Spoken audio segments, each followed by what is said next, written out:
it's 9:02, so I think we can get started. This is the second round of discussions for the peer-centered Meet the Author discussions, and actually the inspiration for doing this was because of a book that we're going to discuss today. Jackie Grutsch.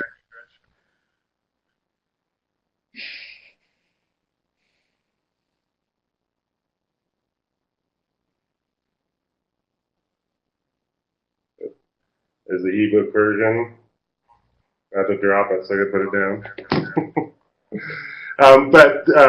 Back in the spring, I was really interested in this book and wanted to talk with Jackie, and decided to wait until the fall because just so that there'd be more chance for folks to read it. But I was really excited by it because I've been watching Jackie's work for a long time. I guess it was Jackie was that article in the Writing Center Journal, and it's not called Writing Center Home Sees Home, is it? Yes, it is, isn't it? Mm-hmm. But anyway, I was really interested in Jackie's perspective on writing centers as well as her point of view. But just to get things kicked off today, I want to explain a little bit about these discussions.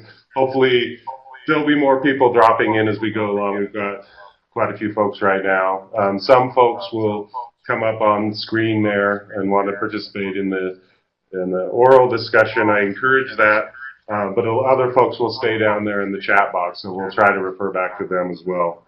But I'm going to try to make this a little less. Hopefully, we can open up for lots of discussion and questions from everybody in the crowd for these. And we'll just take it away. And I'll ask the first question. Actually, I should introduce Jackie. Jackie is an associate professor of composition at Ball State University, where she teaches undergraduates and graduate courses. She also directs the writing program there. Her research focuses on writing centers, of course, and composition pedagogy. And Peripheral Visions is her first book, right? But Jackie's long been involved in publishing articles in Writing Center Journal and other journals about Writing Center scholarship. But I'm just going to start off with the big ballpark question of what inspired you to write this book, Jackie? It is a big question. I'm getting a little echo from your mic, Daniel. Do you want to mute yourself for a second? I will. Hear myself in stadium. Thanks. Okay, so the book started really with the article that Clint you mentioned, the Leaving Home Sweet Home. I wrote that. That started back in a graduate class that I was teaching, and we looked at a lot of different issues, but writing centers was one of them. And while teaching that class, we had a lot of conversations about ideal writing centers. And I started to realize that because I was teaching this graduate class was also actually interesting because there was only one student in the class who had ever had any composition classes before. So these were all really outsiders. And so while they were reading this Writing Center scholarship, they said things that insiders wouldn't say, like, that doesn't sound very comfortable to me, or, things along those lines. And it sort of woke me up to the fact how often the cliche of a cozy or a comfortable writing center is used in the literature. So that was the first one that started, and interestingly enough, I cite Clint at the very opening of that article in a W Center exchange, where somebody says, like, what do I need for a writing center? And he says, well, you need these things. And it was kind of the story that's told a lot, like you need a coffee pot, or you need round tables, or you need comfy couches. And if you do any reading in Writing Center scholarship, you see those things show up. I was a little nervous about starting with Clint in that way, but he was very gracious, and he wrote to me soon after that and said that he liked the article, which was really affirming. And other people read it too, which I think in academia I have such low threshold of success for writing. Like, you want to write it, you want to get it published, and then if someone reads it, you're really excited to hear somebody likes it. that's pretty exciting. So I kind of felt like that I was onto something with that article. I was pretty proud of that work. And so I started thinking of other narratives that exist in the field and that sort of hide maybe or mask some material realities. And so I started pulling at other narratives that we tell. And the two others that are explored in the book are about that the people in the scholarship is iconoclastic or rebellious, so it doesn't need to be traditional, and then that tutoring is for all students. And so I played with all those narratives, not to say that writing centers don't do those things, but that we do other things too. And I tried to point throughout that other people in other writing centers are doing these things, and the peripheral visions is just paying attention to what's already out there, not that I think that I'm the only one with a special vision to a different kind of writing center, but that we've been so normalized to what is writing center work that we haven't been paying attention or thinking other things are central.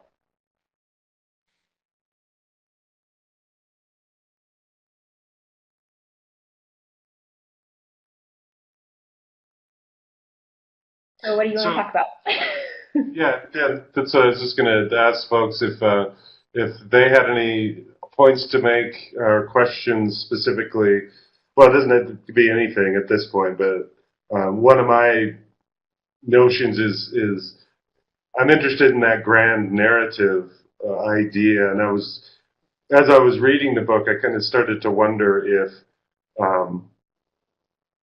like you're saying, is it a narrative that's split up into a lot of different sort of sub-stories, or is there some sort of grand overarching trope of writing centers that somehow works out?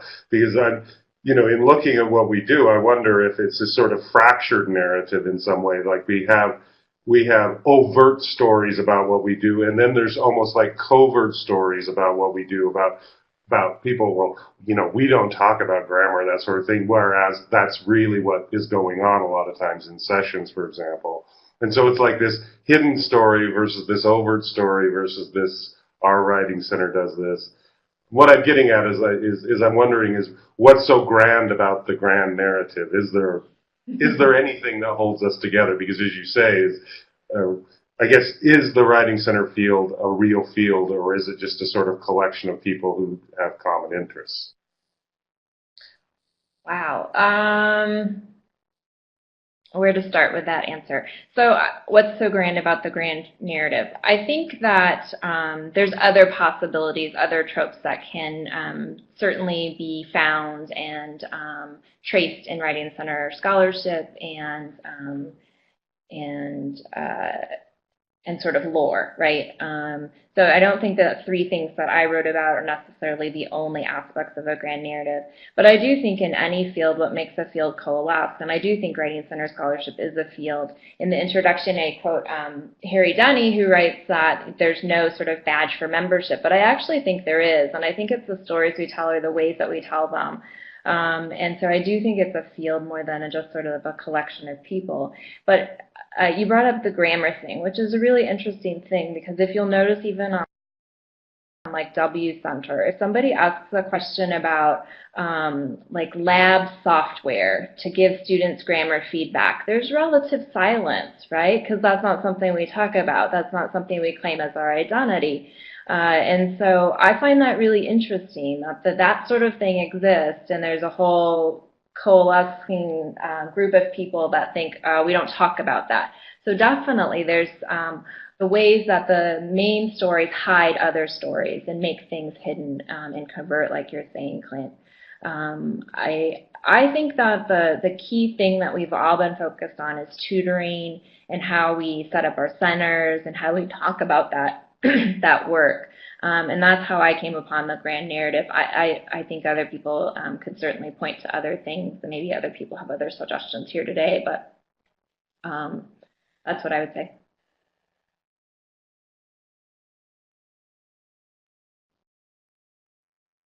And again, Daniel and Don, feel free to jump in. Can you hear me?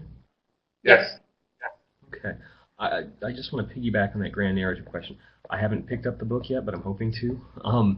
But when I hear you talk about these kind of stories we tell each other, to convince ourselves that we're iconoclasts, etc., it really reminds me of a lot of the work that Nancy Grimm did back in the day on like good intentions or the role of the Writing Center and regulatory power. Where does your work pick up some of those strands or address some of that? I'm going to untalk now so nobody dies with the feedback.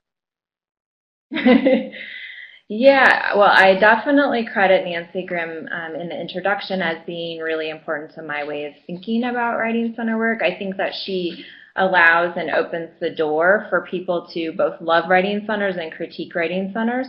No coincidence there that you would see her influence in my work. So I think that I try to do a couple of things within the chapters that maybe, I don't know, I spend more time talking about particular aspects, and the main questions I'm asking are, if I tell a certain story, what story am I not allowing? And then what do I gain or lose by telling the story I do tell? And so the main chapters then play that out for the different things. So if I talk about a writing center as comfortable, what don't I say about writing centers?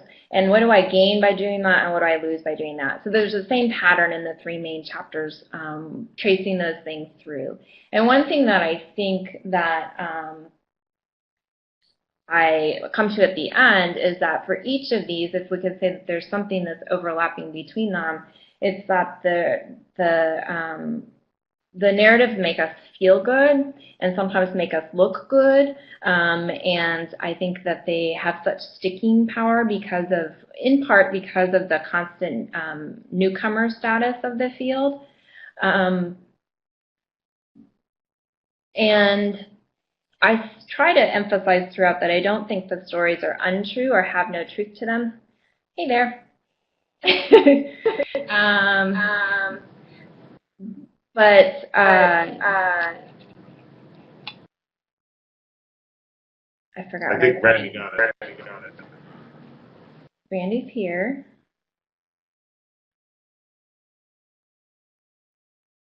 Go ahead, Donna. I think we're. No, actually, Randy, I think your mic might be giving us feedback if you want. I don't know if you can turn it off on the iPad or not.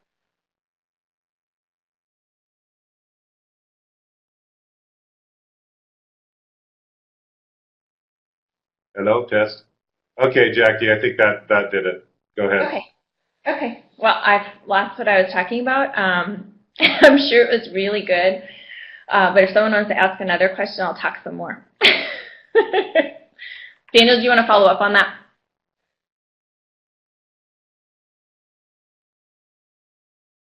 No, I think that addressed it. Again, she was really inspirational and influential in my own thinking. And from what it sounds like in a lot of ways what you're doing is a symptomatic reading then of these narratives as they come across via W-Consult or in the scholarship. And I think that's always a useful thing because it lets us see those strengths, but also what's not being said or what isn't capable of being articulated if that is then the paradigm, especially with this comfort metaphor.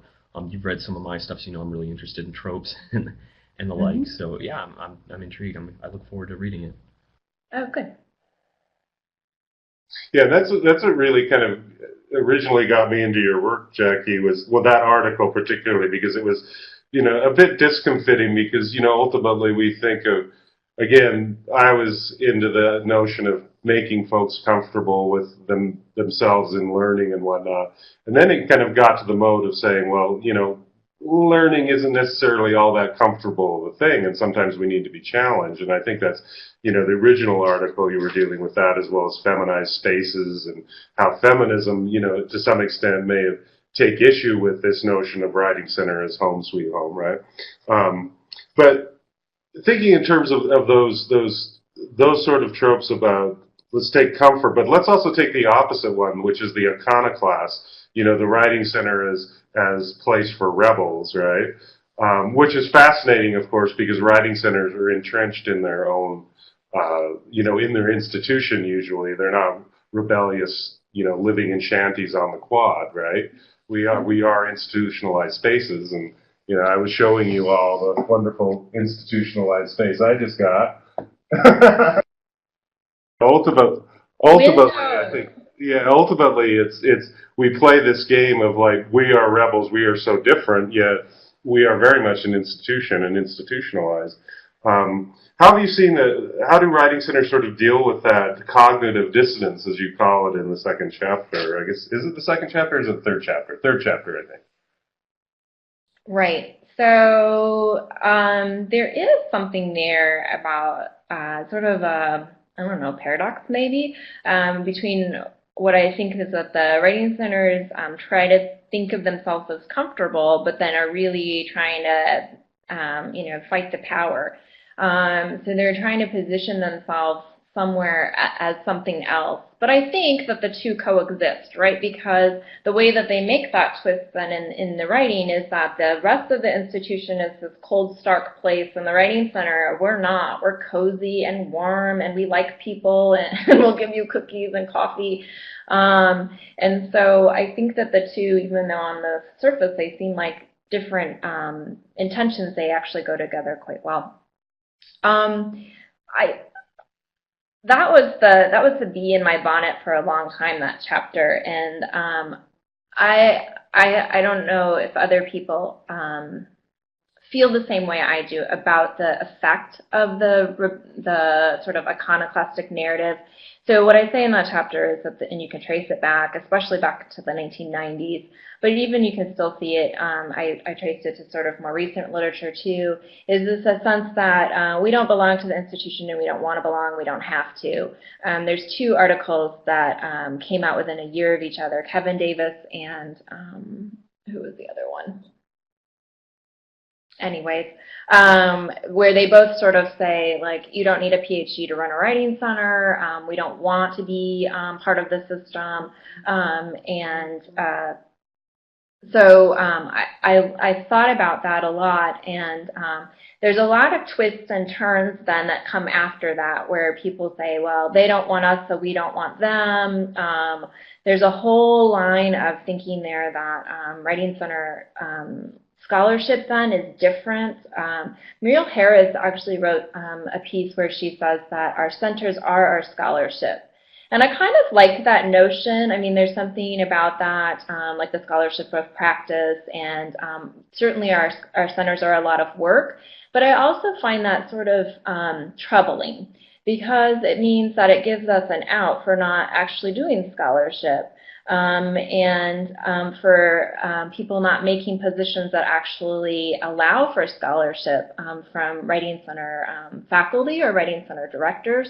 And so that chapter certainly, that I think I draw a direct effect from us saying we don't have to have PhDs, we don't have to look like others, we don't have to do the same kind of scholarship, to the positions that still are funded for writing centers are not tenure track, are not faculty, are not asking for scholarship and research. I quite often have graduate students come up to me and say, how do I do a dissertation on writing centers? No one at my campus has that specialty, and I'm told not to do it. And so if we're still having that in 2013, there's still a problem of not enough writing center professionals being at a level where they can affect curriculum on their campus. Can I jump in here? Yeah, please do. Because what you just said is really connected to why I wanted our tutors to read this book as part of their training. It also connects to something that I'm trying to write and have been trying to write, which is turning out to be the hardest thing besides the dissertation that I've ever written. And that is about the programmatic risks that come with sort of the devaluation of the role that the Writing Center director plays in the curricular aspect of teaching writing across the campus. So all of that said, I'm wondering if you could, like, I can't just give this book to our new dean and say, well, could you read this? Because if you read this, maybe you wouldn't be asking me to sit at my desk from 8 to 5, and you would better understand exactly what we're doing here. Right. So what should readers do if they really want to sort of get to beyond being called a rebel or beyond being judged as trying to make waves or whatever? How do we use your work and the work that tutors do to sort of become more of a respected contributor and collaborator in curricular development and teaching? Yeah. I like that you included tutors in there because I think tutor research is really important. And my answer to your question is research, right? But that's not an easy answer because a lot of times we get into positions where there's not enough time for research, even if it's part of our jobs, right? So I spent the last year doing a study with a couple of colleagues, Nikki Caswell and Becky Jackson. We did a year-long study of new Writing Center directors. And it was really interesting to us because we had directors that were in staff positions, directors that were in faculty position, and directors that were sort of part-time, really contingent, like the Writing Center was something they did on the side.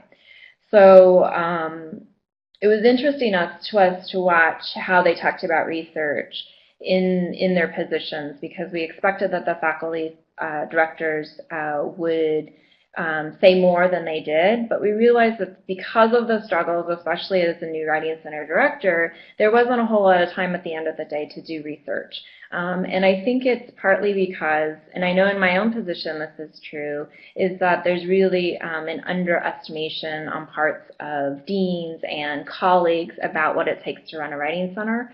And so there isn't enough time given for research. I think research is the answer because it helps to do two things at the same time.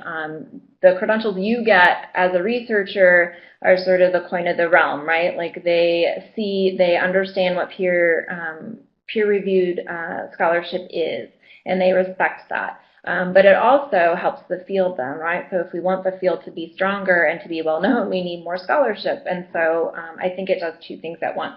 I can imagine, but I'm also at an institution where I have to do research. And so I can imagine that other people have other solutions as well to reimagining and rethinking the administrative role outside of just sort of saying, well, we're not going to play that game. We're going to be our own thing.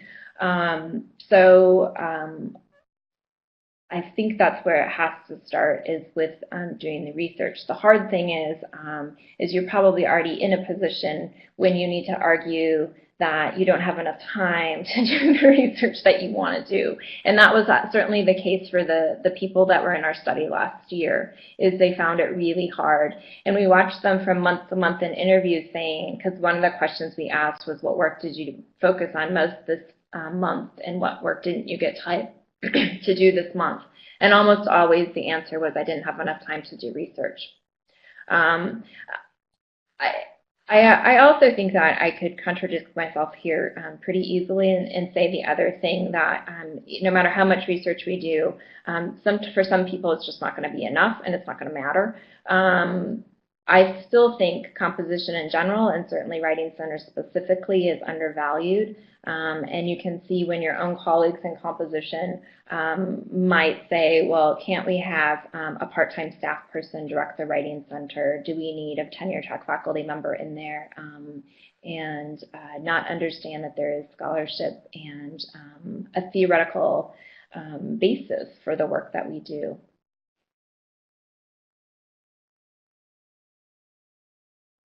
Well, I don't want to dominate the questions here, but I thought, can I ask a follow-up question then that does have to do with sort of the research dissertation question? Yeah. So, of course, my own research sort of bridges different educational fields, education, composition, TESOL, Writing Center fields. And in the end, I've had some really, really wicked smart people who are really good friends of mine call it a Writing Center dissertation. And so I know that Neil Lerner and you and so many other scholars in the Writing Center field have tried and done very well, actually, in taking the research that we do in the Writing Center out into other fields. We just started a new PhD program here in rhetoric and writing, and what I want to avoid is that talk of, oh, well, that's a Writing Center, dissertation or what have you. What advice to grad students who would be or already interested in or might become interested down the road in doing a dissertation that sort of bridges these different fields concerns, what advice would you give them just in getting started and maybe convincing advisors or potential advisors that this sort of bridging is necessary? Yeah. Oh gosh.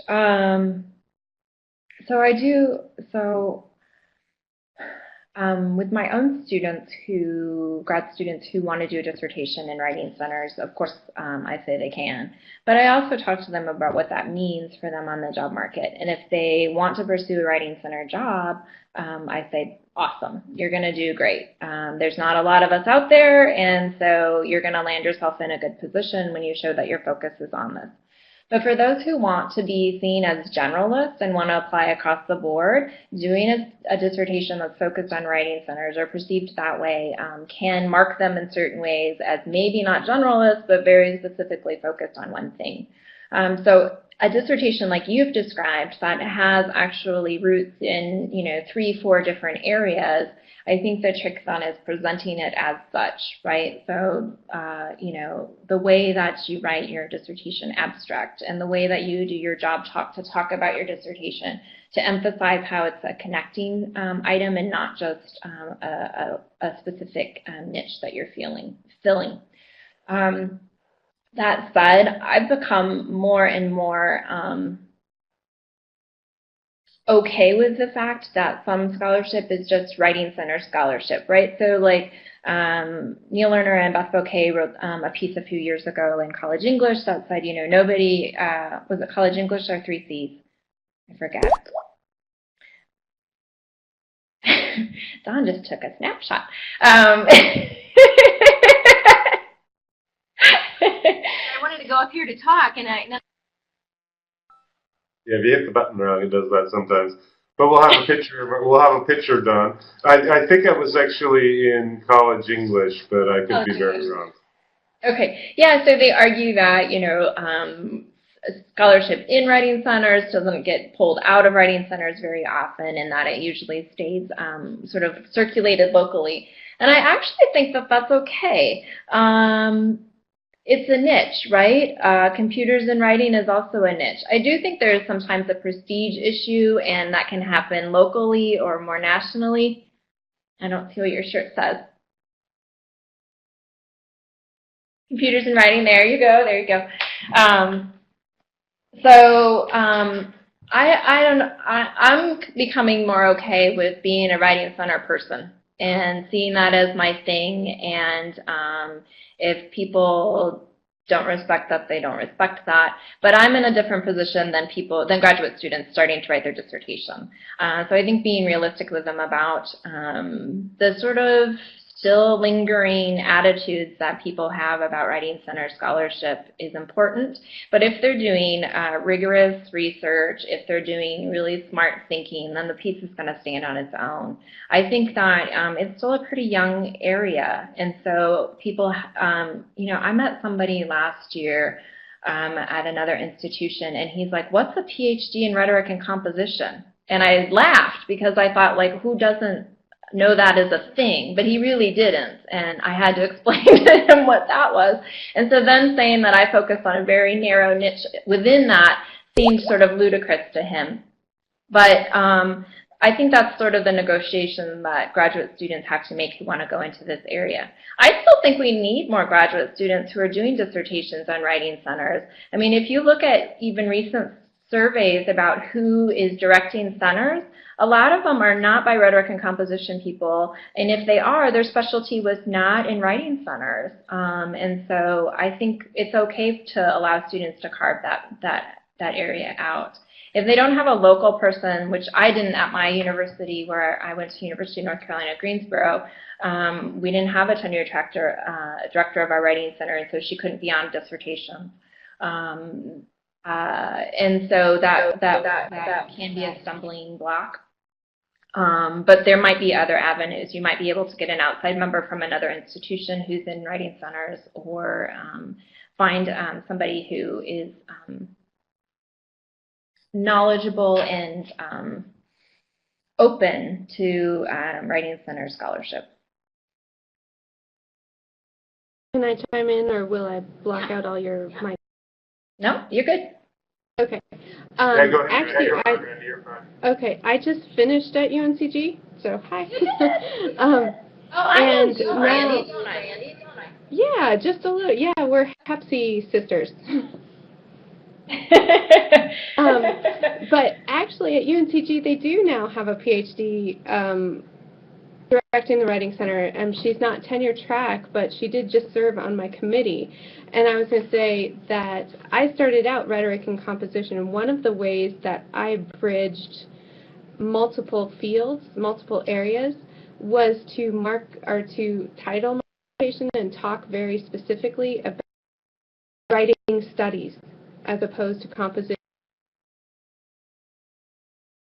So my dissertation looks at hospitality within the composition classroom, the writing program administrator, and the writing center. So while writing centers are a part of what I do, that I worked to be specific about my branding in terms.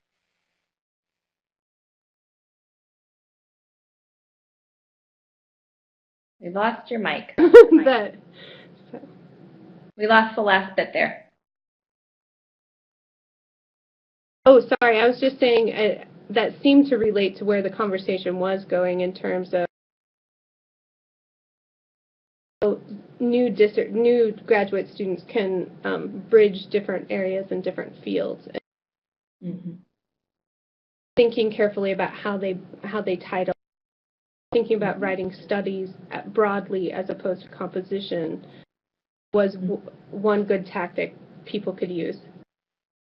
That's great. Yeah.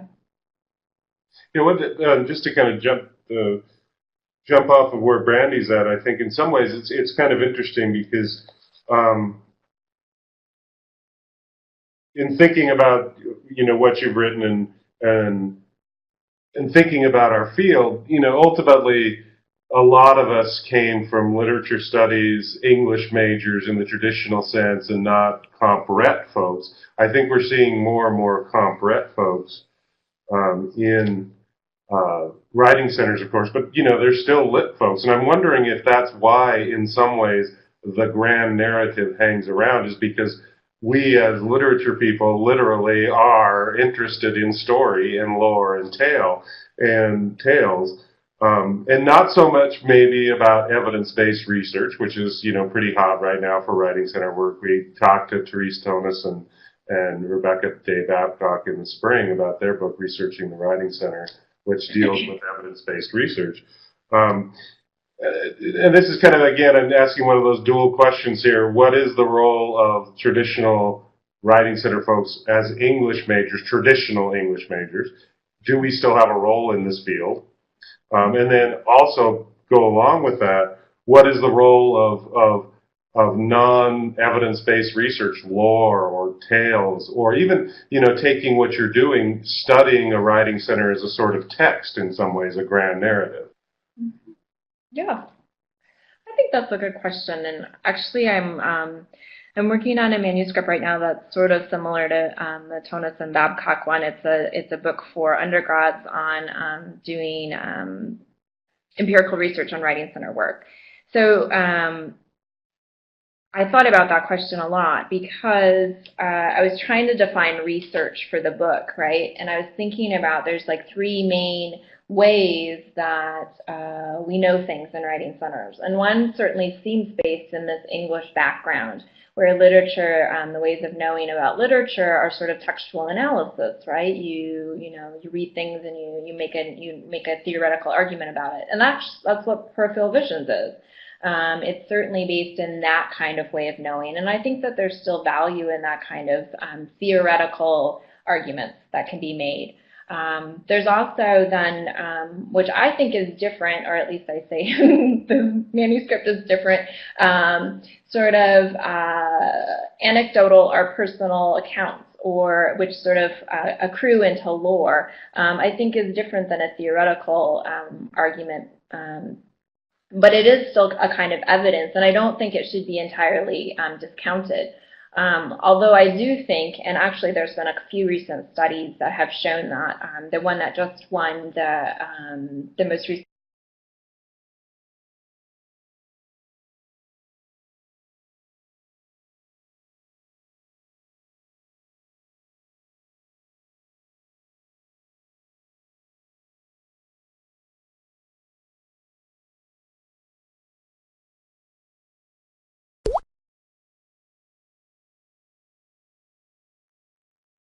I think Jackie might be frozen up. We'll see if she can get back in.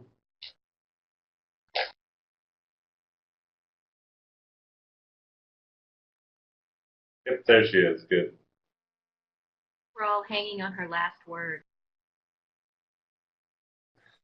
Indeed.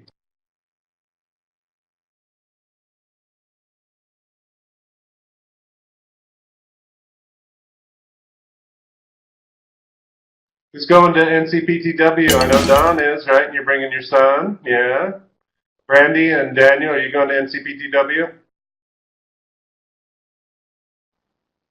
I've got ECWA and MWCA, both MWCAs this year, so I'm about, out, done. Yeah, we have SWCA here in North Carolina this year, so I'm sticking around for that. Glad to have you back, Jackie. We in the meantime while you were gone. It kicked me out. Yeah, we were talking about who was going to NCPTW. Are you going to be there in Tampa? In Tampa? No, I'm not. I am going to SEAS, and I'm going to go to the Collaborative, I think, and I'm actually going to apply to the Eastern, or the European Writing Center Association in Germany. So we'll hope we'll get that. I hadn't heard of that one. What's that? I hadn't heard of that one. It came across W Center. I can send you the call for papers for it. I think it's due November 1st. We'll see if I can get some funding. One more on top of the 4 already, right? What? What's one more on top of the 4 already? Oh yeah, you're junior faculty. Get to it.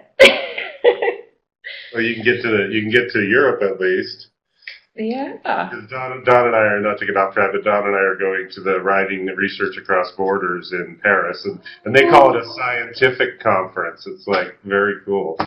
But we were talking about just wide ranging. What's the role of lit studies? I think, but also that evidence-based research stuff. I think you left off where you were indicating that you're working on a manuscript, right?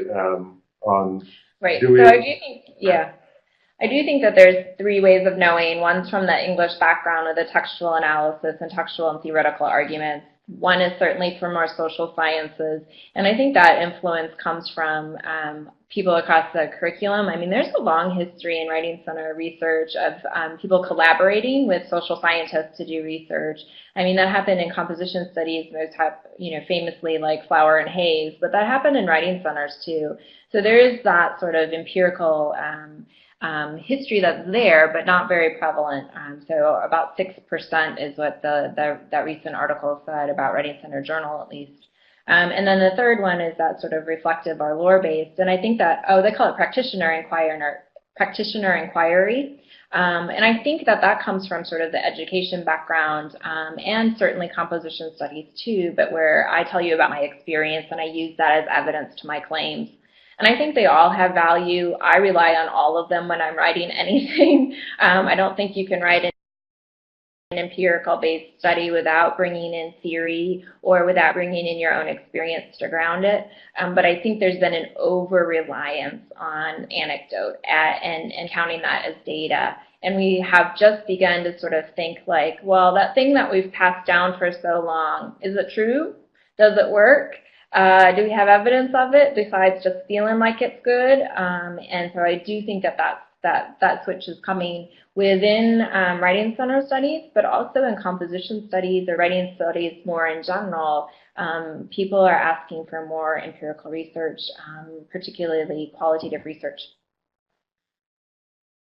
If I could jump in, I'm glad you pointed that out, especially. I think it highlights the importance of the narratives we tell each other, because I've known and I've been at state conferences where a PhD in literature is going and giving these talks at this conference where it's relying on stuff that we had kind of refuted back in the 80s in terms of here's how we diagnose this problem and fix it once and for all, and I'm sitting there with my consultant saying, don't do that. And so I think in some ways those narratives help inform us. I hesitate to say inoculate, but I mean gives us a buffer, something we can say, no, we know better because of this narrative in some ways.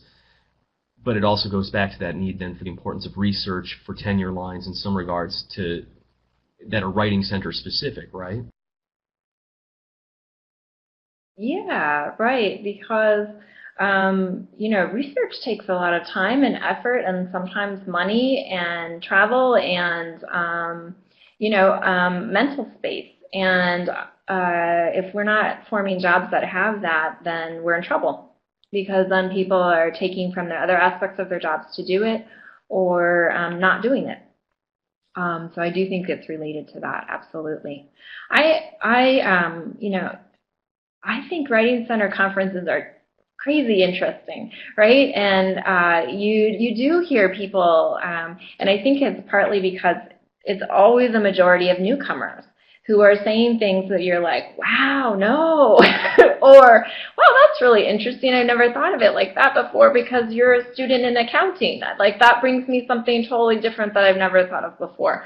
So there's both this sort of rehashing of, just coming to know things in a field that happens at Writing Center conferences, and then sometimes this totally different perspective that you didn't see coming because it's a bunch of newcomers who don't always know the discourse that's permitted, so to speak.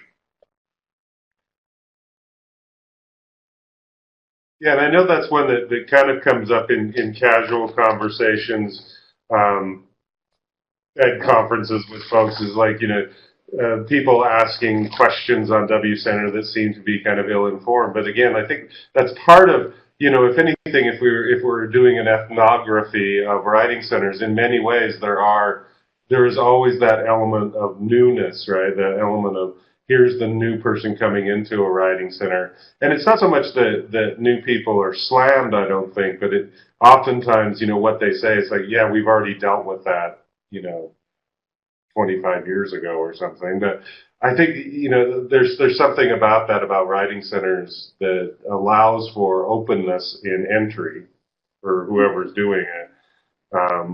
And we are kind of, I guess, establishing ourselves for the last 50 years. I don't know how many years it's been as a field, but I don't know if it's ever going to be as hard and fast as that you have to have X, Y, and Z to get it to start a writing center. I don't know, is that necessary even, or are we kind of, in that sense, organically homegrown that people can, in many ways, just start up a writing center on their own and not necessarily have to have the credentials to do it? I know that sounds, that's kind of the iconoclastic thing, I guess, about writing centers, but it's also at the same time can be harmful to us.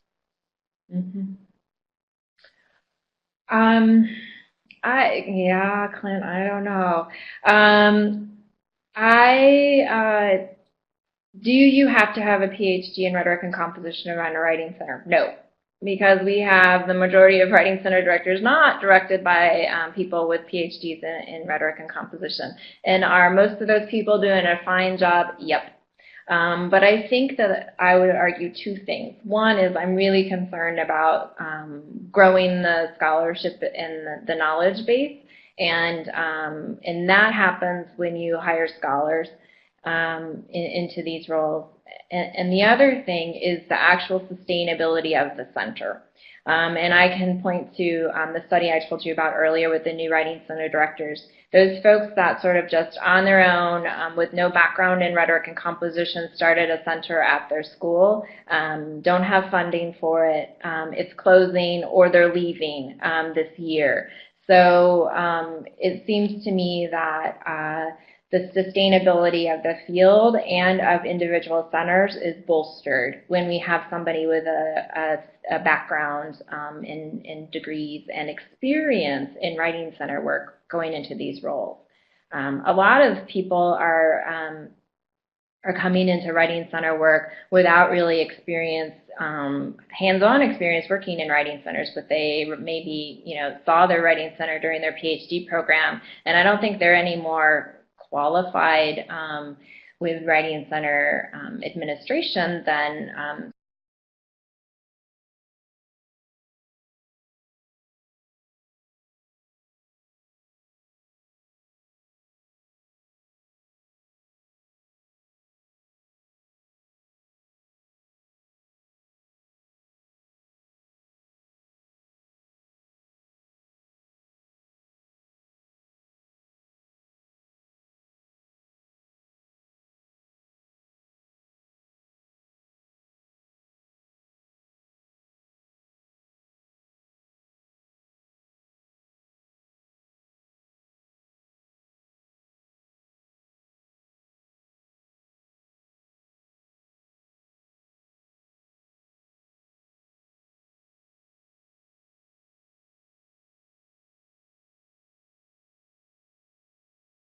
Is all of this is about seeing out of the corner of your eye, right? Peripheral visions.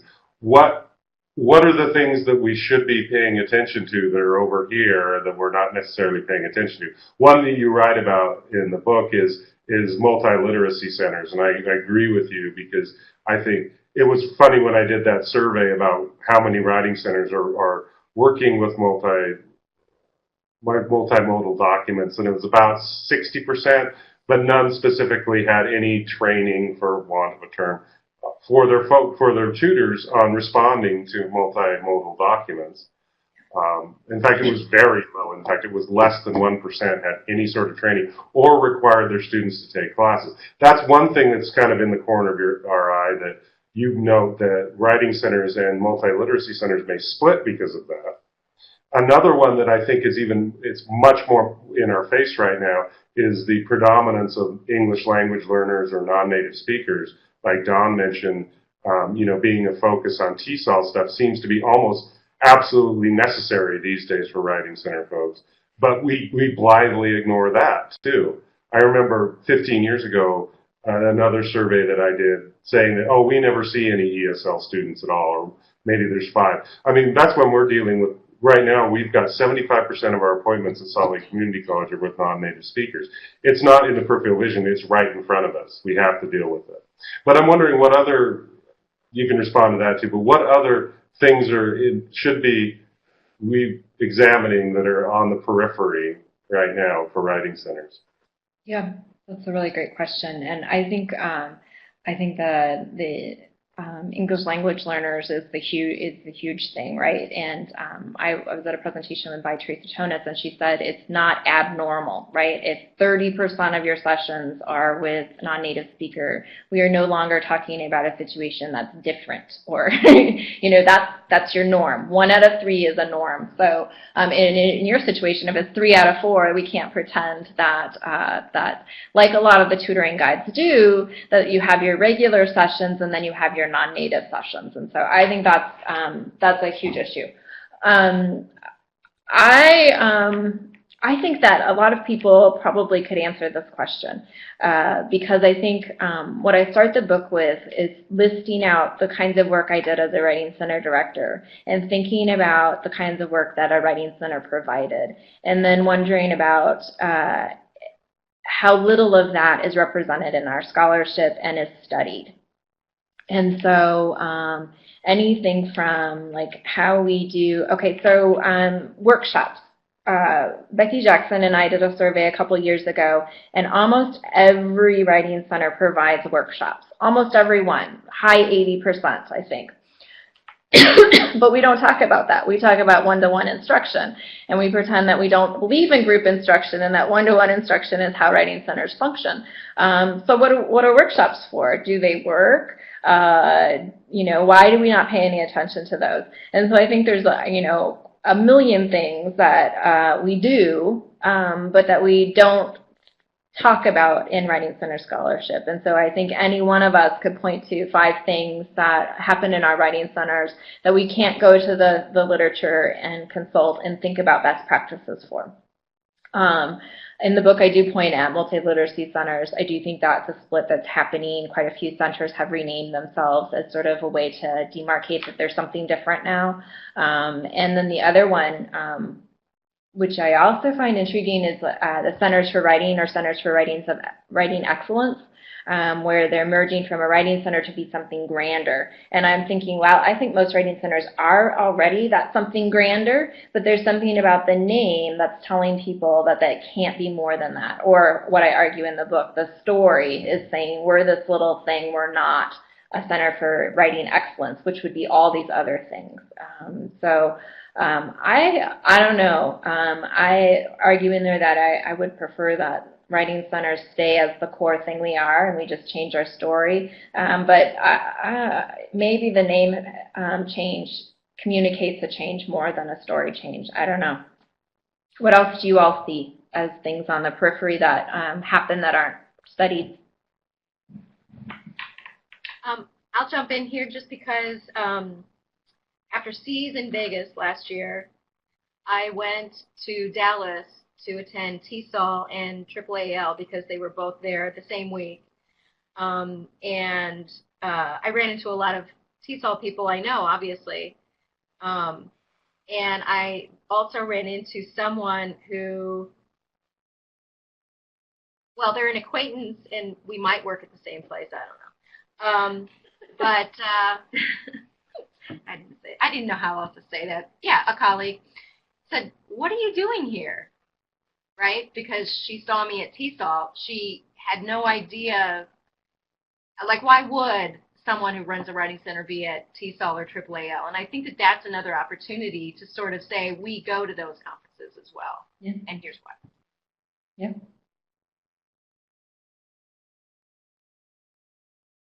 Can I jump in?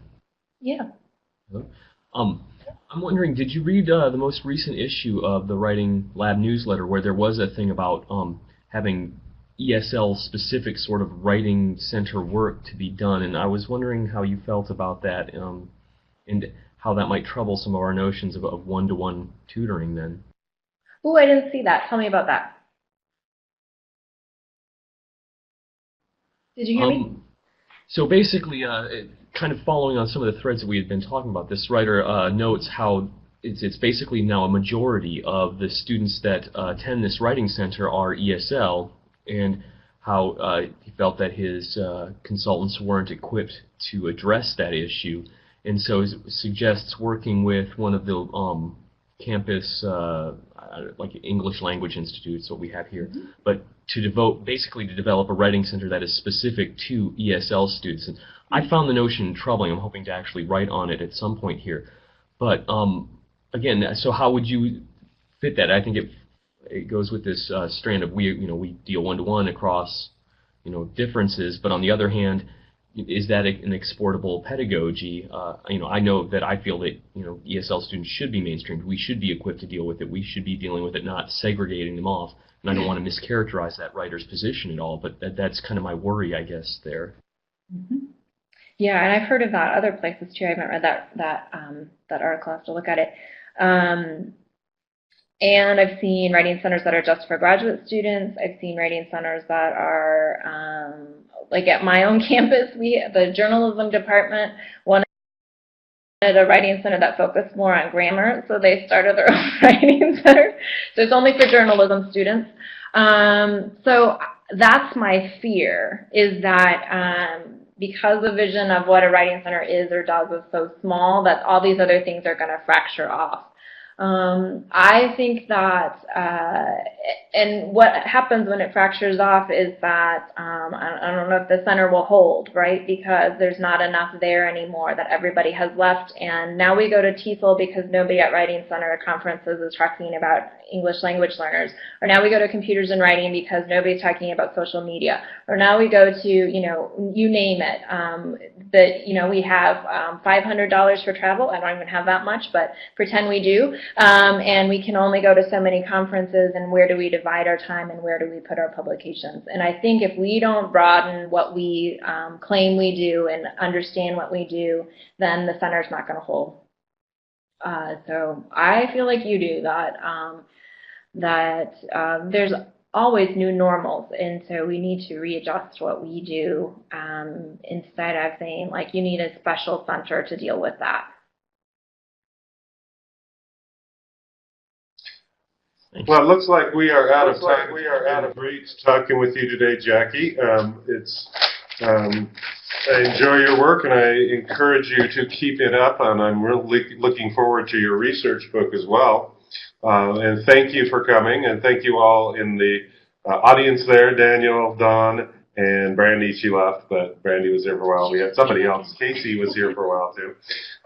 But next week, speaking of Dawn, on October 14th at 7:30 p.m. Eastern Daylight Time, Dawn Fells and Jen Wells, authors of the Successful High School Writing Center, Building the Best Program with Your Student, will be here to talk about that book, and we're looking forward to it.